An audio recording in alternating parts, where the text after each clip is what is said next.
നമസ്കാരം. കഴിഞ്ഞ ദിവസമാണ് കോട്ടയത്ത് നഗരമധ്യത്തിൽ ഒരു യുവാവ് കുത്തേറ്റ് മരിച്ചത്. ഇതിനു പിന്നിൽ വിളിക്കാനായി വാങ്ങിയ മൊബൈൽ ഫോൺ തിരികെ കൊടുക്കാത്തത് സംബന്ധിച്ചിട്ടുള്ള തർക്കമാണ്. ശനിയാഴ്ചയായിരുന്നു ഇത്തരത്തിൽ വഴക്കുണ്ടായതും കൊലപാതകം നടത്തിയതും.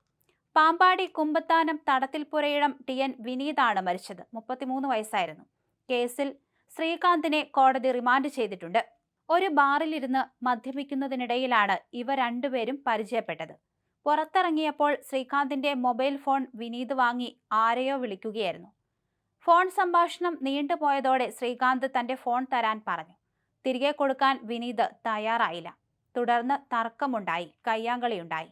ഇതിനിടെ കൈവശമുണ്ടായിരുന്ന ആയുധം ഉപയോഗിച്ച് വിനീതിനെ ശ്രീകാന്ത് കുത്തി. മരപ്പണിക്കാരനായ ശ്രീകാന്തിന്റെ പക്കലുണ്ടായിരുന്ന ഈ ആയുധം പോലീസ് പിന്നീട് കണ്ടെത്തി. വിനീതിന്റെ നെഞ്ചിലും കഴുത്തിലുമായി 5-ലധികം കുത്തുകളേറ്റിരുന്നു. വിനീതിന്റെ സംസ്കാരം ഇന്ന് നടക്കും. അവിവാഹിതനാണ്. അതേസമയം അടിപിടി കേസടക്കം നിരവധി കേസുകളിൽ പ്രതിയായിരുന്നു വിനീത്. 2015-ൽ പത്തനംതിട്ടയിൽ നിന്ന് കഞ്ചാവുമായി പിടിയിലായിരുന്നു.